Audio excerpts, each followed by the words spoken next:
Just in time for Memorial Day, a commercial website, Ancestry.com, last night unveiled a special collection of war records containing tens of millions of names of Americans who served. This is a solemn but glorious hour. Spanning hundreds of years and 6 major wars, the online database includes draft registration cards, unit rosters, enlistment records, photographs and newsreel film, victory ships, they call them now, and much more. And there they go. Ancestry.com says it spent $3 million to digitize military records it culled from the National Archives and other public sources. The collection is by no means exhaustive, and records from some wars are more comprehensive than from others. But users can search for data on a relative by simply logging on and entering the name. They can also turn up some intriguing documents of famous people.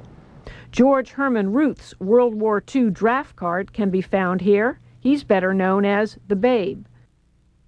And one of America's most celebrated magicians signed his name as Harry Handcuff Houdini on his 1918 World War I draft card. The website is touting free access to the database between now and the D-Day anniversary, June 6th. Though if you want to see more than the most basic information, you must register and submit your email address. Ancestry.com, which already boasts almost 1 million subscribers, will require users to sign up for its basic $155 a year membership after that. And for more about this military database and how it fits into the growing interest in genealogy, we turn to Tim Sullivan, the CEO of Ancestry.com in Utah. He previously was CEO of the online dating service Match.com. And Craig Scott, a certified genealogist who specializes in military records, among others. He is president and CEO of Heritage Books, a genealogical publishing firm in Maryland. Welcome to you both. So, Mr. Sullivan, how vast, how comprehensive is this database that you've compiled? It's pretty big. We've gathered over 700 different database and collections. It's a very broad collection. 90 million names, hundreds of millions of images.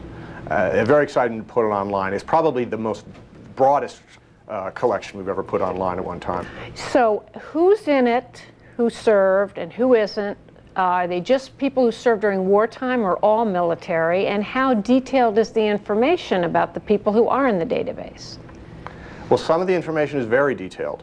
It is focused on military veterans, not just from times of war.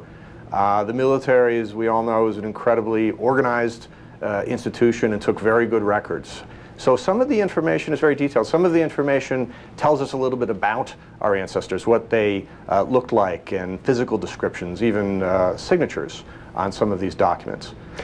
So, in terms of who's in it, you have to search and find out. Sometimes there are multiple records for some people, and for some people it takes a little more digging. And who do you think your users will be? Who's the audience for this kind of somewhat specialized information? Well, it's a great question. We have a passionate audience of almost 1 million subscribers worldwide to our online services. And we're broadening the appeal and broadening the reach of the category. So one of the things about military history is it touches all families. And we look to this as something that can bring new people into online history and online family history. So Craig Scott, you're a professional genealogist. How useful is a database like this? A database like this is absolutely fantastic because it allows you quick access. They've done a very good job of indexing a lot of things. So something that would have taken me a few hours to find in the past, I can find in a few seconds. Give me an example. This afternoon I searched for my grandfather's World War II draft registration card and his World War I draft registration card. I've never touched the World War II one before, and the World War I one took me at least an hour to find once upon a time. And today? About 5 seconds. Now, is there new information on this database, or are these, from your experience, are these things you could have always found? just more laboriously? There are a lot of things that have been on Ancestry for some time that are now brought together. There are some new things, especially those relating to World War II. And then there's some pieces that have been in book form for a very long time, and they've digitized it and indexed it and made it more accessible. And when you say book form, what do you mean? Well, some things exist in their database were originally books, and they've digitized them and made them available. Now, Mr. Sullivan, how did you go about, quote, digitizing all this information? Some of the images we just showed were handwritten draft registration cards, for example. We have three processes. We digitize and take actual images, photographs of these documents. Sometimes if they're typeset, we can use some technology we call optical character recognition to create digital indices. But a lot of the times, most of the time, since these are handwritten records, we actually have to go through and transcribe in a rather laborious fashion, name by name, date by date, and place by place. And that's the key part of this, because as Craig says, many of these records have been available for decades or centuries, but you had to travel to an archive or find a needle in the haystack. By creating searchable digital indices, it's all available in one place through one search engine at one time. And did all the government agencies, first of all, does all this come from some kind of government source? In that sense, it's, quote, official. And did you ever have difficulty getting the information? No, we have wonderfully cooperative relationships with all kinds of holders of historical archival information. These are groups that have a great mission to preserve American or state or even international history, and also a goal of making it more accessible. And so this is where the commercial sector and Ancestry.com comes in, that we can actually digitize these materials that, you know, they may not be justified for taxpayers to pay for the digitization. We can fund a pretty interesting business model by investing the millions of dollars to put these online. So we have great relationships and great cooperation with institutions like the National Archives and Library of Congress and all kinds of archival holders of archival information. Now, Craig Scott, is genealogical information like this of historical significance? Does it add to an historian's understanding of a period? Absolutely. Historians look at the big picture generally, and genealogists tend to look at the little picture and focus on the person. Personally, I like to walk the ground where my ancestors were, and I feel good about that. It puts me in touch with them, and there's no better feeling than standing where an ancestor fought at the Battle of New Orleans and got wounded.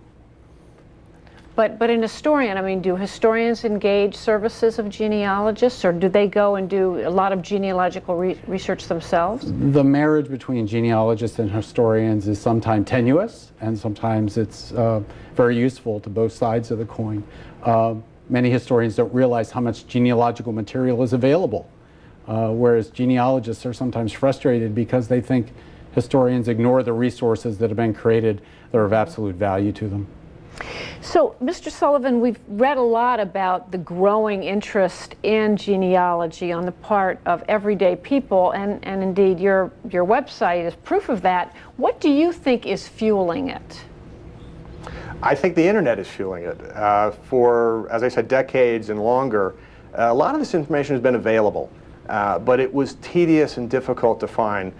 Folks like Greg did a fantastic job of making information available to people, putting it online, making it searchable, and building technologies and user interfaces that are kind of friendly and, dare I say, fun, is fueling a lot more of a mainstream interest in family history. What would you add to that? I'd add that because it's on the internet doesn't necessarily make it right, and genealogists are interested in verifying whatever they find, on the internet or not. So you mean you would still say trust but verify, even with this information? Even with this information. If you possibly could. Well, our ancestors lied too.